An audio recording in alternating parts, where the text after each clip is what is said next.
Hello everyone. I hope I'm audible. This is Ankit Agarwal. Vivek has already given a nice introduction, but I'll just say I'm a performance marketer practitioner with my roots specifically in paid search. That's where I started my career, and I hope I can add some value to you guys. The way I have structured the presentation is going to be very fluid, so I didn't really have like a great structure. But what I'm hoping is I can at least walk through some of the hygiene issues around making AdWords work for you, and also some implications as to how you work with your agency if you have them managing AdWords instead of just playing the blame game saying the agency is not right or the client is not right. So I think that's how we'll go through the deck. I have a bunch of resources that I think I'll share with you as and when we get to specific points.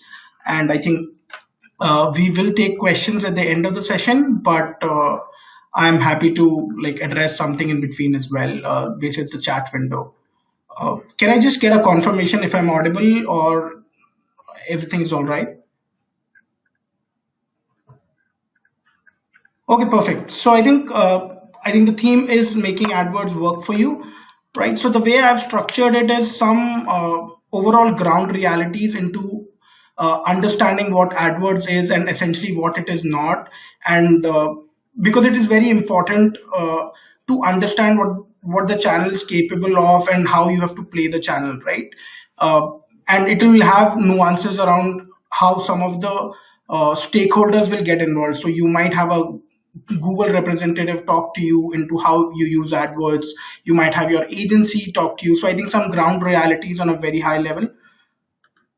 So the first one is, which I think a lot of us know, but the reality is Google isn't in the business of being efficient with your campaign budget, right? And this is very important to understand because especially for marketeers who manage a significant amount of spend on AdWords, you might have some sort of Google representation wherein folks from Google will come talk to you about how you need to optimize campaigns and how you need to essentially have an AdWords strategy. So as much as Google is your partner and is everybody's partner, the reality is their business is in making you spend more and more and not necessarily making you spend more effectively and efficiently. So I think this is something that is very important because at least what I see is we work with big brands and the folks from Google will go directly to the brand and like do their analysis and saying you should be doing X, Y, Z.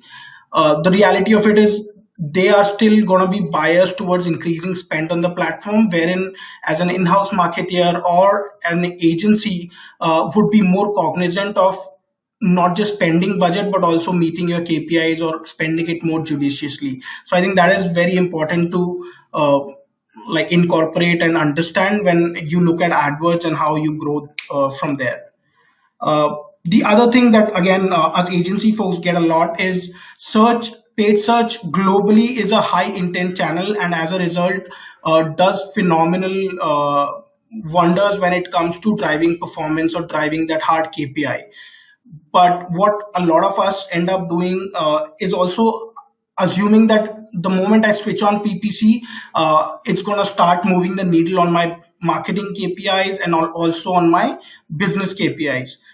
So I'm not saying search does not work. It does work. It works wonders, but it does not work the moment you switch it on. So patience is key. The other thing I also want to kind of harp on is ROI can be maximized by automating a lot of things, which we'll cover, but it is never supposed to be on autopilot. And this is important for in-house marketers or who work with agencies, because there would be agencies who for multiple reasons would end up telling you that we have like an automated strategy in place, but it does not mean that nobody looks at the account. Like there is no amount of automation that can take over for whatever manual efforts that can be put. So I think this is also very important, also from a perspective of how you manage agency expectations, because if an agency tells you, you know what, we have stabilized your account, everything is working beautifully and everything is in autopilot, they're probably not doing the right service for you, and that is not essentially right. It is all about the KPI. So I mean this goes beyond just using AdWords as a channel, right? uh, so I mean, it is very easy to for us to say, you know what, the agency gave us a KPI, which is a CTR or a CPC, and we kind of measure ourselves on that, and we realize that the business is not moving. Like our front end KPIs are moving, but it is having very little impact on the business. So what I also want to harper, as much as agencies are the expert, uh, as a brand advertiser, you are the custodian of your KPI. So you have to define the KPI as it matters to your business, and have the agency validate and work towards it. So, I mean, it is not so much where the agency is an expert and they'll come back to you with a KPI, because the agency does not know as much as about your business or what your marketing objective is.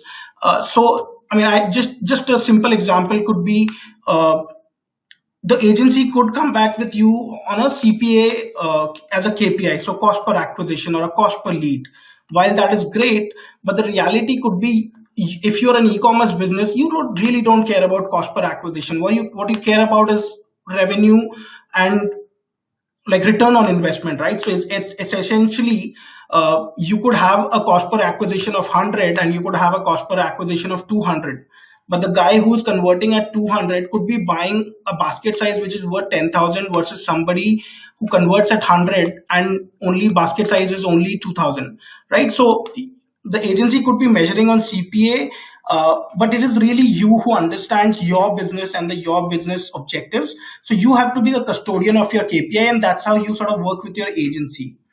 The other thing that I see a lot in our business as agencies is, a lot of times, and I'm not putting who is responsible, but a lot of times KPI stays sacrosanct. So, like, you agree on saying CPI is our KPI, and the entire year just goes on like that.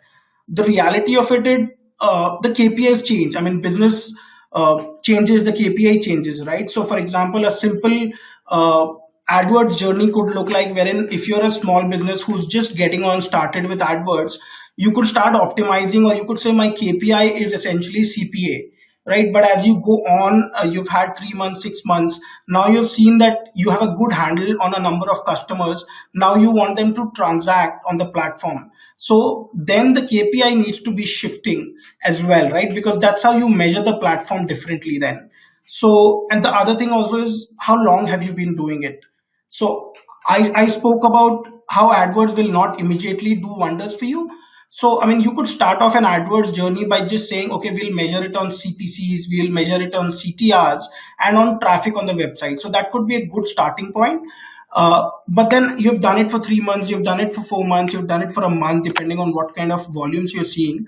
You also need to be shifting that KPI based on how long you've been doing AdWords. So I think that is very important, and this is beyond AdWords. I think this applies to all the channels, and this is one small mistake that people often make, wherein they either do not set the right KPIs, they agree to whatever the agency is saying, and the KPIs also don't change. I mean, with all things marketing, I think KPIs also need to be shifting as the business moves on and as the campaign duration moves on. uh, as a function of that, sometimes what also happens is, as marketers, we want to optimize to too many KPIs, or we want to measure too many KPIs. So, I mean, I think the direction here is, yes, we should measure a lot of things. The more we measure, the more understanding we get. But sometimes what that leads to is optimizing to conflicting KPIs. And this is something that we see a lot, wherein I have brands coming to me and saying, okay, CPA is our goal, in terms of we need a CPA of, let's say, $100 or $100. And they also say, oh, and I also want my CPC to be X, right? While that could be a good thing that you measure internally, the reality of it is sometimes these KPIs are conflicting in nature, because as long as I can get a $100 CPA, I should not be worried about what CPC am I paying. Like, I could be paying 1,000 rupees per click, but as long as that nets out the right CPA for me, that should be my goal. So, and this is where I think brands and agencies sometimes have that divide, wherein brands want the agency to optimize to too many things, which is okay, but you just have to be cognizant of the fact that they should not often be conflicting. The other example that I give is, if you want to optimize to revenue and ROI, which is essentially for every dollar that I put in, how much am I getting back, then I think it sometimes is not very strategic to also optimize to a CPA goal, right? Because I mean, the cost per acquisition is fine, but if you're optimizing for ROI and you say I want $10 back for every dollar that I spend, then you really don't care, at least from an optimization standpoint, to optimize to a CPA goal also. Because as long as you're hitting your ROI goal, I mean, CPA will automatically come under control. And even if it is high on a particular week, you should still not be worrying about it. And this is, I think, very important to make the agency partnership also work well. So have honest discussions on what is the real KPI that you want that you want to hold the agency accountable for. Get them to measure all you want, but I think it is very important that there's a partnership and you get the agency to optimize to one metric that you have jointly agreed is the one that closely resembles your business KPI. And from there on, I think the agency has better direction, and you also have better direction on whether the agency is working hard enough for you. This is, I think, increasingly becoming very important. I mean, for in-house marketers not so much, because if you're running in-house you better know the platform in and out. But I think for people who work with agencies or who are thinking of sort of saying we don't have the time or the resources to bring an in-house AdWords expert, if you want to give it to the agency as well, you don't have to be platform experts, but I think it is very important that you understand the platform enough. So when I say platform, it essentially is the AdWords platform. At a base level, you should know how to pull various kind of reports, right? So if you want a keyword performance report, you want to pull a campaign performance report, ad copy report, you should be able, like, you should be familiar enough with the platform that you can do that on your own. The other thing that I mean, I think is very important, because I know a lot of brands struggle with saying, okay, I don't know if my agency is working hard enough. I think AdWords has this very nifty feature called change history. And I should not be spilling the beans on this, but I think one way is you can sort of understand if your agency is working hard enough is go through the change history and see at what frequency and at what rigor that change history column is getting updated, because it essentially tells you all the, it's like a change log. It tells you what all changes are happening on your account. So and for instance, if you see that your account has had no change history in the last like 3 weeks or 2 weeks, I think it's a good it is fair to say that the agency is probably not dedicating enough efforts towards managing your account. So yeah, I mean, and the larger portion here is if you understand the platform enough, at least on a usage level, you also save a lot of time in not telling your agency to pull ad hoc reports for you. So for example, if you have like a quick meeting where somebody asks you, okay, you know what, how much have we spent in the last 7 days on AdWords, you can always ask the agency, but the reality of it is time is money, right? So the more you get your agency to help you with these ad hoc reporting tasks, the less time they get to sort of optimize and sort of figure out what to test on your account. So I think that's where it's also very important to get your hands dirty and like understand how the platform operates. I think now we'll just the way I've structured it is we'll walk into like three key elements. One would be essentially how do you build a great AdWords campaign. So this will be important for in-house marketeers as well, and also for people who work with agencies, because you can sort of at least knowing these fundamentals, at least evaluate what the agency is bringing to you in terms of their work product, and sort of have intelligent conversations around it, right? So I think the most important thing is the account structure. So everything in AdWords and search marketing is around keywords and how they roll up to become an account structure, right? And there is often because you want to get live very fast, or you sort of say, you know what, let's just uh, hack it together and we'll get to refining it.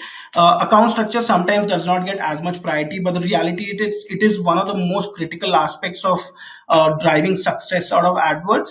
And I mean, it's not rocket science, but it's still a fair bit of science.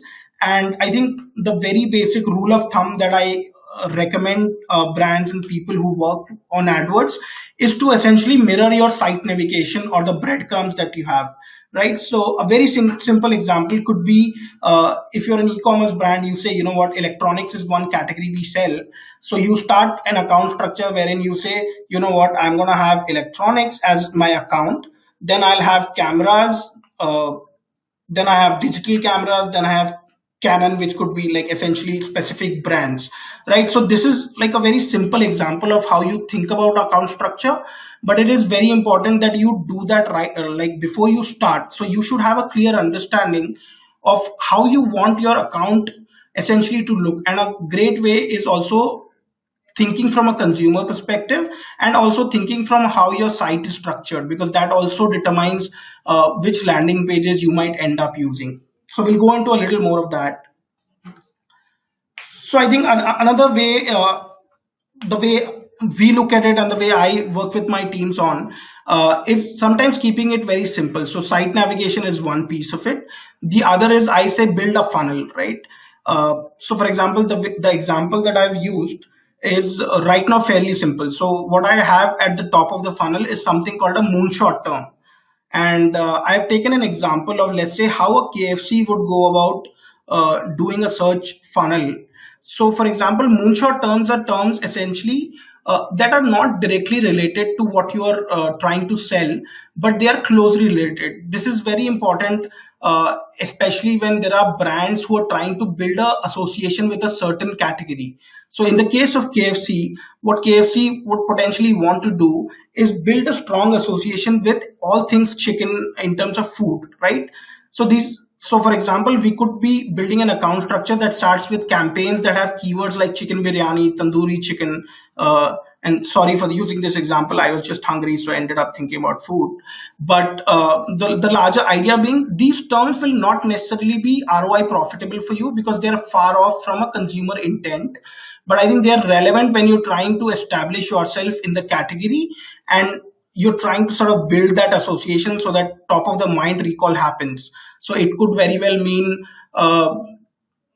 like a KFC who wants to build an association with chicken, or it could be various businesses who are trying to, like, for example, if I take another example, could be for example Izuto, for that matter, right? While it is a browser notification product, it could also look at essentially saying, let's say I want to go after uh, uh, subscription, right? So publisher engagement. So publisher engagement could be a keyword that Izuto decides to bid on, because they want to bring that association essentially with the publisher audience, wherein if publishers want more ideas on how to engage their audiences, they sort of say, you know what, let's use a browser notification tool. So that's why I call them moonshot. And I think the simple rationale here is that you should only invest in them if you think you have a leeway with budget, because the likelihood of them being profitable for you is relatively less. The other thing that we look at is essentially competition terms. Again, like continuing with the KFC example, like you could be you want to bid on Domino's, Burger King, etc. Now, when it comes to competition terms, I think the jury is out there whether you should do it or not. But the reality of it is, it sometimes is the brand prerogative, right? So if you're an upstart brand who's trying to fight the battle, you have the funds, but you don't have you're in a highly competitive category, then sometimes you have to hijack the competition brand awareness and sort of put yourself out there. And the only way to do that is sort of go after the competition terms itself.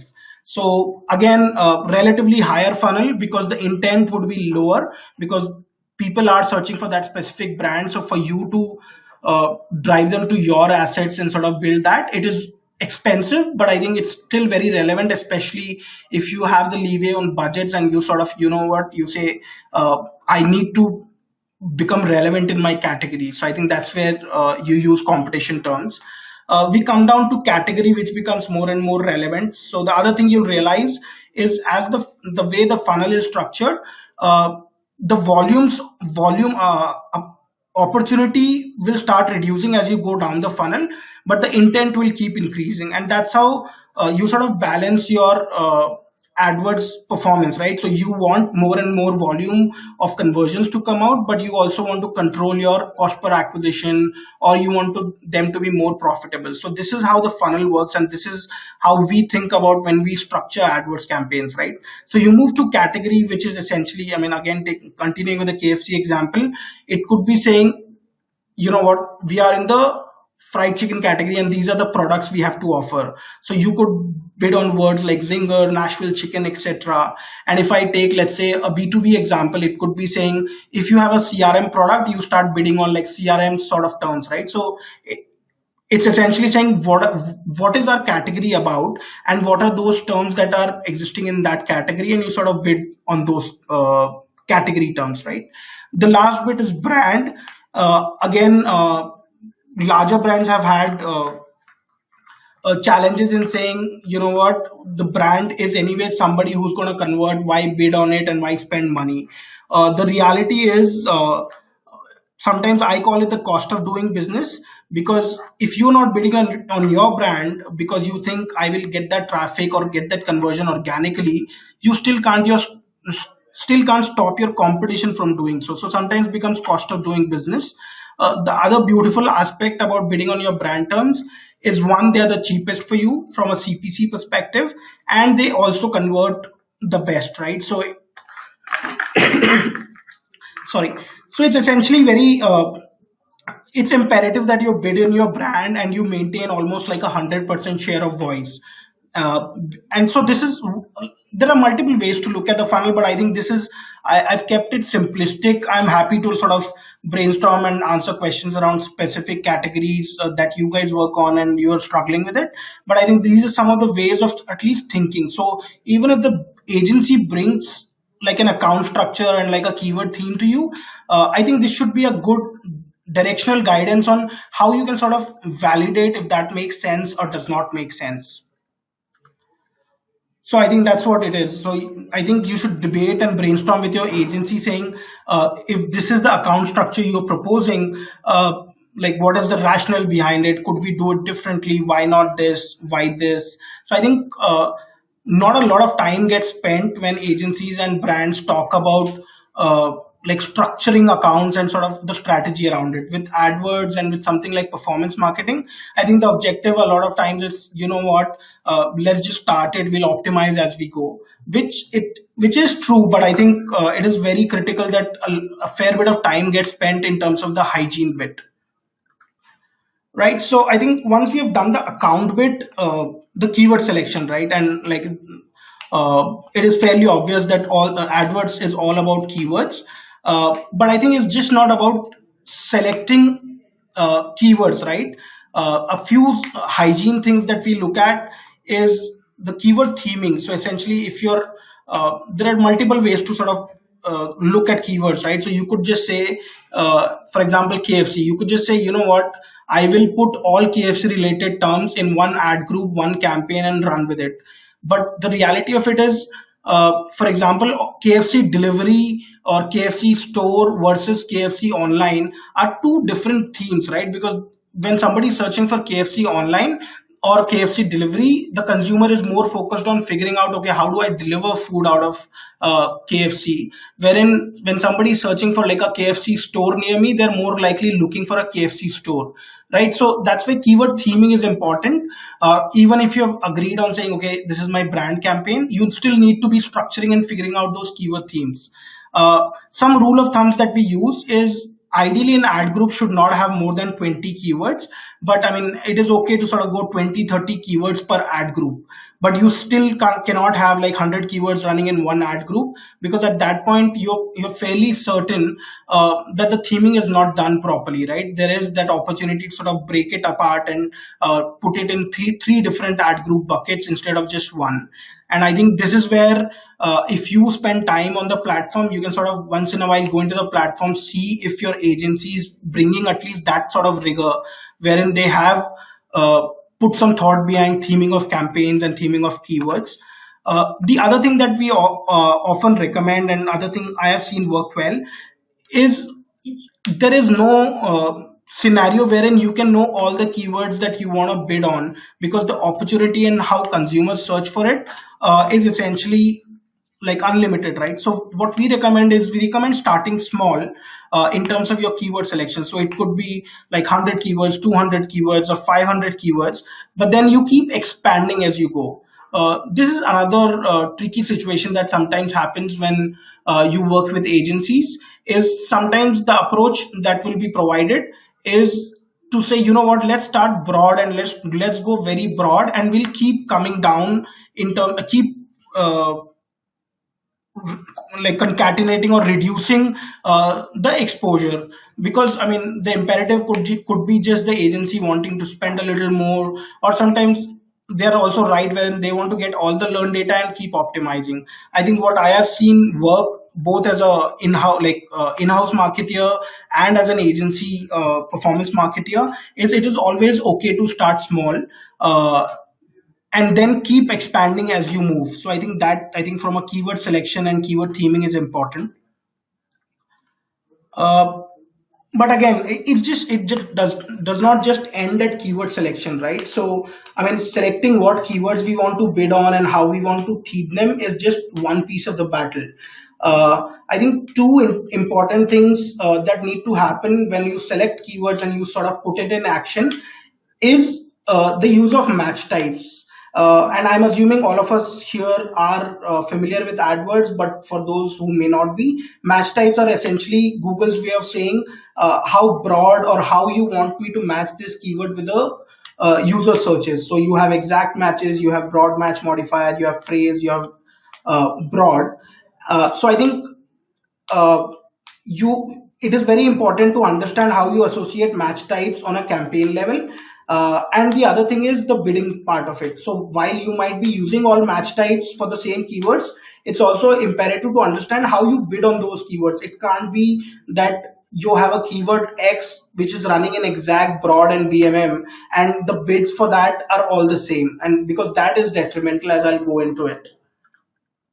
So this is one example. So when it comes to setting up match types, right? So there are multiple ways you can set up match types. What you can do is you can create one campaign, and then you can have ad groups basis match types. So you can have a campaign X, and then you could have a bunch of keywords in one ad group in exact match type, the same keywords repeated in a phrase match, and then broad match, right? That is one way to separate out match types. The other way to do it is essentially doing match types on a campaign level. So you could have one campaign X. So you could have X match type exact Y, which is the same sort of keyword, same sort of ad groups, but the match types are now phrase, right? And I mean, it is clear that option two, which is the match types at campaign level, is what is really important, because uh, that's something that gives you immense benefits. So one of the easiest way to understand why you have to set up match types at campaign level and not at ad group level is because you can't control budgets on an ad group level. You can only control budgets at a campaign level. So what might happen is, if you have a campaign that has uh, the same keyword and phrase exact and broad in one ad group, the broad match keyword might end up taking all the spend, because broad match gets matched to a lot of queries. So if you see I have put like a notional, one of the platforms that we used to manage. So if you look at this, the brand term at the end, which is in broad match, has taken all the spend. So it has 60. It essentially has all the clicks, leaving no money for your exact and phrase. However, if you set these up at a campaign level, you can sort of say, you know what, my exact match campaign should spend $100, my phrase match should spend $50, and my broad should spend $30. Because that's how you control. Because exact match is going to be much more closer when it comes to matching the intent of the user and converting at a lower cost. So I think that's one important thing you have to think at.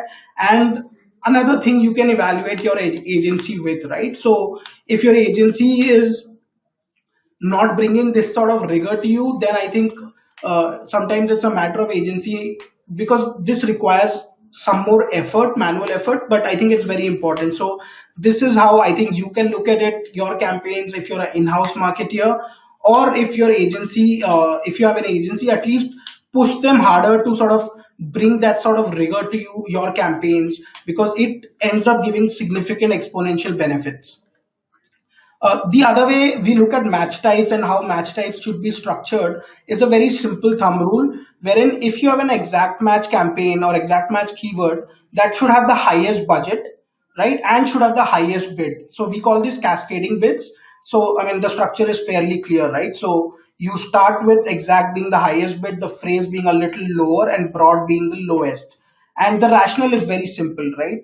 Uh, The exact match keyword is something that you want the user the query to show up on, and that will have the highest intent, right, and the most likelihood of conversion. So you want to give it the highest bid so that it wins the bid all the time before any of your phrase match or bmm, because the challenge with phrase and broad match could be that they essentially will not show up for always relevant query. They might show up for irrelevant searches as well. So you don't want to spend your money with your phrase and broad match keywords getting triggered. You want that to happen from the exact match keywords. The other thing that I think a lot of us are guilty about, both as in-house marketers and as someone who's working with an agency, the campaign and account nomenclature is something that we don't give a lot of weight to, right? And that's why, I mean, I call it, it is very important. And there is no science to how you want to name, use a nomenclature. I am just if you look at the slide, it just provides one way to sort of uh, structure or name your campaigns, right? So it could be account name, then you could say what market. So even if you're running a city campaign, you could say I'm going to use like del for Delhi and mum for Mumbai. Then you could have keyword match type, right? So you could have your campaign theming. You could have B for brand campaign, C for competitor campaign. Then you could have match types, and then you could have a lot of other things. Why it becomes important, not so much for the performance of the campaign, but it makes it very easy to sort of uh, understand your campaign performance, right? So if you have a strict nomenclature in place and a fairly simple one, it makes it easier for the agency to sort of not spend a ton of time in reporting the campaign performance, because they can just use this nomenclature and sort of say, okay, anything that is B is a brand campaign. So it just saves a lot of effort in terms of pulling reports the way you want it. And on the same side, it helps you also, because I think for all of us who work on AdWords, the bigger thing that we all struggle with is essentially we spend a ton of time in just getting the reports right and pulling data and extracting it. So I think nomenclature helps there tremendously. The other important critical aspect from a AdWords campaign setup is the ad copy, right? And I mean, the two things that we kind of think is, one, whenever you're writing an ad copy, I mean, we say always think like a used car salesman, right? And this is where in-house marketers sometimes struggle with it, wherein there is that imperative that we want to adhere to our brand guidelines and brand communication. And this is where I go against the marketing 101, because sometimes when it comes to AdWords ad copy, you don't have a lot of leeway in terms of how you want to write, because you have character limitations. So sometimes we actually say, you know what, the customer really does not care about your brand when they're searching for something. They want a solution. So sometimes it's okay to deviate a little bit away from like sticking to your brand guideline or a brand communication to the T, and sometimes you can sort of play. And the other very simple thing that we use is essentially about relevance. So your landing page, your keyword, and your ad copy, they should be in a very cohesive. They should be all very relevant and all sort of marrying into each other, right? So I take a random example wherein if somebody search for a keyword called Microsoft Office trial, there are two ad variations that are there, right? So there's one in the left, there's one on the right. I mean, it is very clear that the ad on the right will drive a better CTR and will convert better, right? Because it has the exact term in the copy itself. And I think that is the thumb rule to use wherever, once you have themed your keywords right, your messaging should be saying, okay, if my keyword theme is essentially saying all things related to pricing, then you show your ad copy should be, you know what, product X pricing. If it is about demo, then if the keywords are about demo, then obviously have a copy that sort of speaks to the somebody being able to get a demo. So I think this is a fundamental thing that we use. The other thing, other important aspect, I mean, we spoke about how you don't have a lot of character limitations to play with. So I think one of the ways to get around it is to extensively use ad extensions. And I mean, I think Google has been doing a wonderful job in sort of bringing more and more innovations in this space. And there are site links, there are enhanced site links, there are call extensions, there are structured snippets. So there are almost like 9 or 10 ad extensions that are available to us these days. And I have taken a simple example from a real campaign wherein just having site links almost had like doubled the CTR, right? So, I mean, 4 site links, the campaign CTR almost 2x. So sometimes it's difficult to sort of say, you know what, do I need to put in that extra effort? But I think the more ad extensions you use, the better it is for your campaign CTR. So I think this is again very hygiene, but sometimes agencies will overlook it, sometimes in-house marketers overlook it, but I think it's very relevant and we've seen it deliver wonders. I think now we'll just switch into like the optimization piece. These are some of the setup things that on a very high level we want to sort of maintain on a hygiene level. And we'll move into optimize. I think do I take a pause in terms of if anybody has specific questions around any of the stuff we have shared, or if you have any queries around, you can sort of share them in the chat window, and I think we can take that.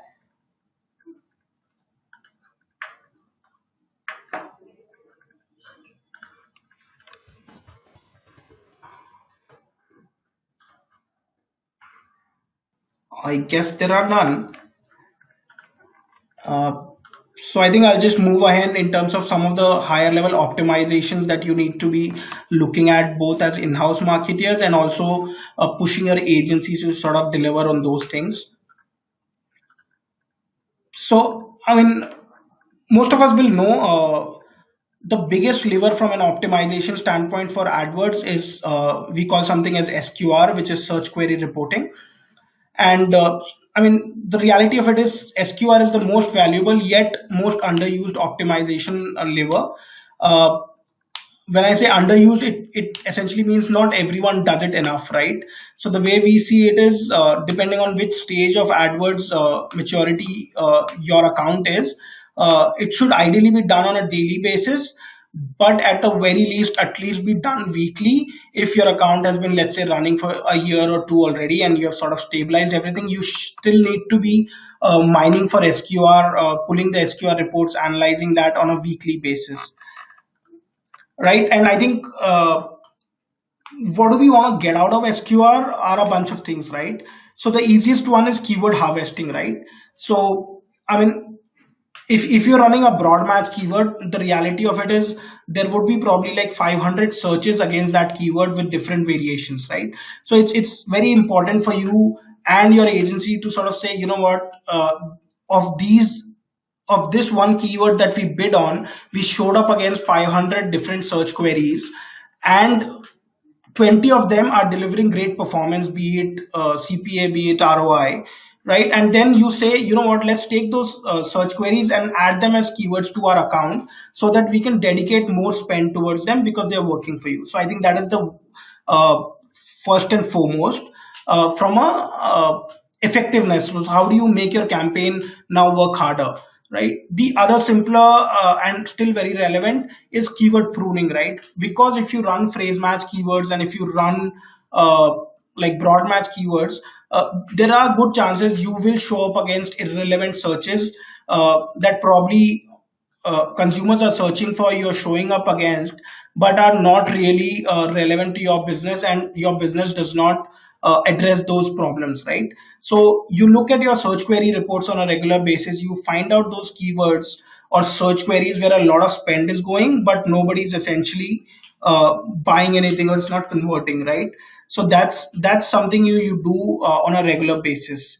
The last bit, the bonus, and this is something I think especially agencies and brands don't do a lot of this, is nobody looks at SQR beyond just paid search optimization, right? So the biggest advantage that I tell brands and I look at when we are optimizing campaigns is SQR could be a great way to also feed into your SEO efforts, right? So the organic search engine optimization, because you look at your SQRs and say, okay, there are it will give you a lot of opportunities in terms of understanding what long tail keywords are people searching for, and could we potentially take those keywords and build our organic content around it, right? So it's essentially it is very important that you take that SQR and sort of say, you know what, while we're using it in paid, how do I make it more relevant for me by just applying it on my organic piece, right? And this is just like a simple keyword optimization framework that we work on, wherein we pull the search query report, we look at the search terms by volume of impressions and clicks, we consolidate everything, review, we add new keywords that are driving performance, we add negative keywords that are not, we review performance, and sort of it's like a closed loop process that happens on a weekly basis, sometimes on a daily basis. uh, the other thing is something fairly simple, and I'm sure most of us would be doing is some settings also can be optimized. So when you set up a campaign, you have a campaign setting called ad rotation, wherein you can either rotate your ads indefinitely, as in more all the ads will show equally. You can optimize to clicks, you can optimize to CPA, right? So all machine learning opportunities to auto optimize your ad copy rotation. And sometimes both as agency marketers and in-house marketers, we make that mistake that the start of the campaign we say, you know what, I want to optimize to clicks. The flaw with that is all machine learning systems need some learned data to start optimizing, right? So when we have seen we start the campaign for optimize for clicks, sometimes what happens is the ad has only served 10 impressions, and Google has automatically decided saying it is not generating any clicks, and it does not put that into rotation. So I think one hygiene check that we do, especially as we start accounts, new accounts, is put ads on rotate indefinitely, so that both ads have, like, both or how many ever ads are there, they get enough time to sort of be in the system, right? And once we have collected enough data, maybe after 15 days, depending on the spend, then we can say, you know what, now we understand what is working, what is not working, and now let the system optimize.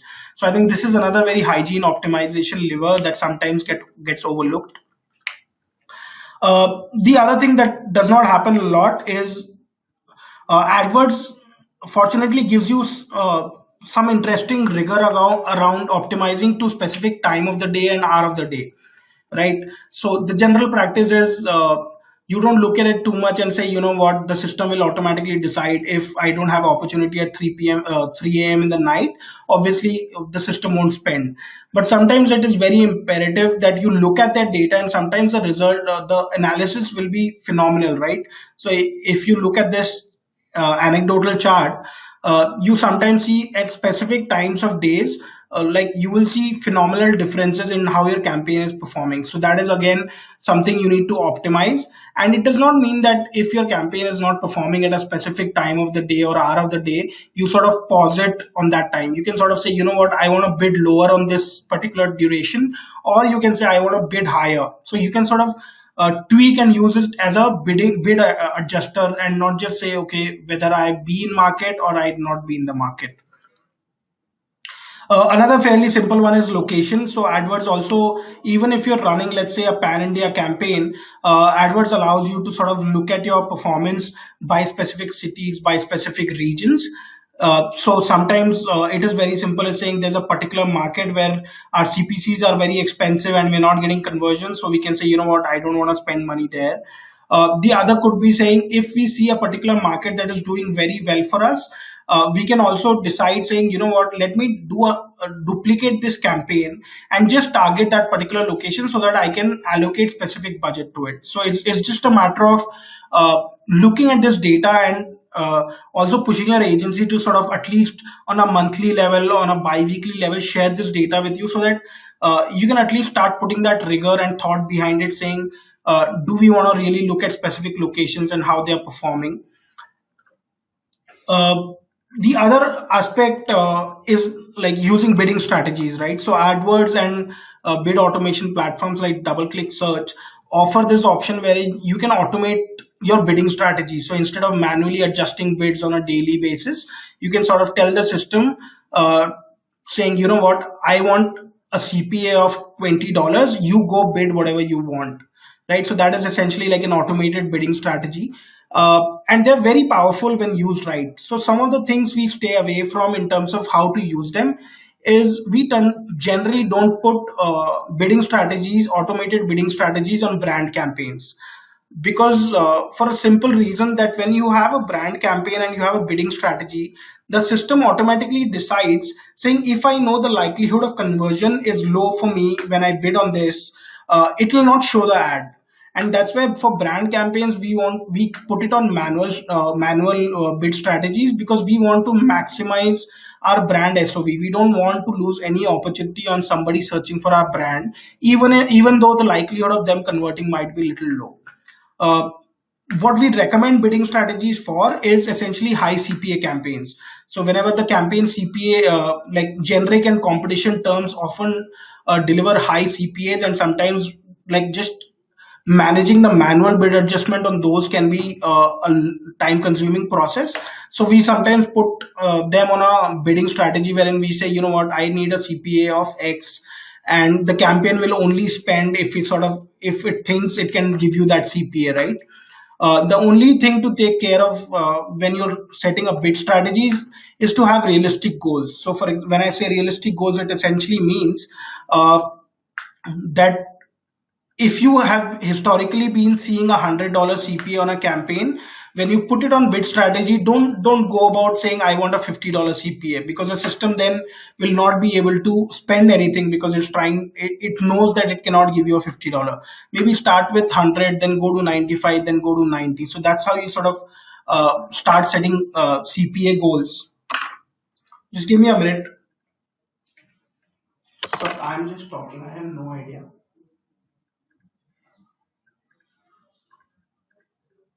Okay, bye.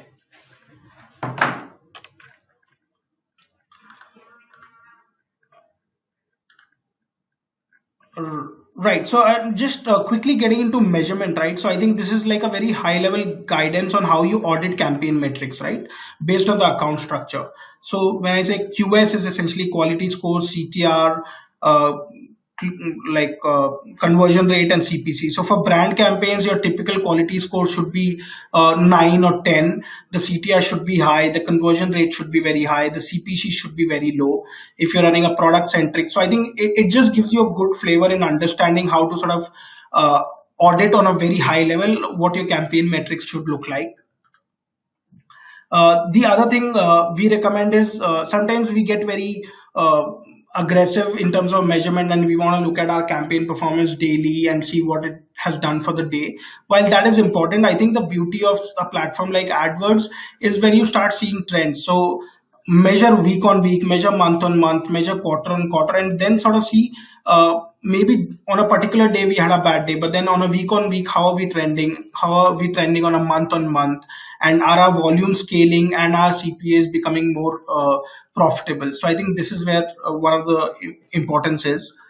Uh, and sometimes there are things that are external driven, right? So for example, if you have a campaign that suddenly you see the CPCs are going up, uh, sometimes it may not be the agency who's at fault, right? So there is a handy feature in AdWords which is called the auction insights, where it tells you which other competitors are potentially bidding on the same keywords that you are. So if you see that mix change, or if you see more data in that report, it basically means that the external environment has become more competitive for you, and that's why you're paying a higher cost. And there may be nothing wrong on the campaign structure or the campaign optimization. So that is also sometimes important. So I think this is more or less what I sort of wanted to do at a high level. I have a bunch of handouts wherein there were a few specific questions around how to use ETAs in the ad copy and how to use if function. So what I'll do is I'll just share with all attendees. You should see that on your screen. I have a bunch of resources around bidding strategy, right? So how do you set up bid strategies? What kind of bid strategies are there? So it's a great article that sort of shares that philosophy. And then there is a whole bit that we could not get into because it's a little bit advanced, is around part two conversion. So how do you measure AdWords beyond just AdWords, right? Because like you could have AdWords deliver a lot of results, but when you look at GA, maybe it is not. So it is all about how do you set up part to conversion, how do you understand your attribution strategy. So I think this link essentially goes into that. So I think that's pretty much it, what I wanted to sort of walk you through. It was a very 101. I'm happy to field any questions, or if you want to send your questions via emails on any of the things we talked about. And I hope this was helpful.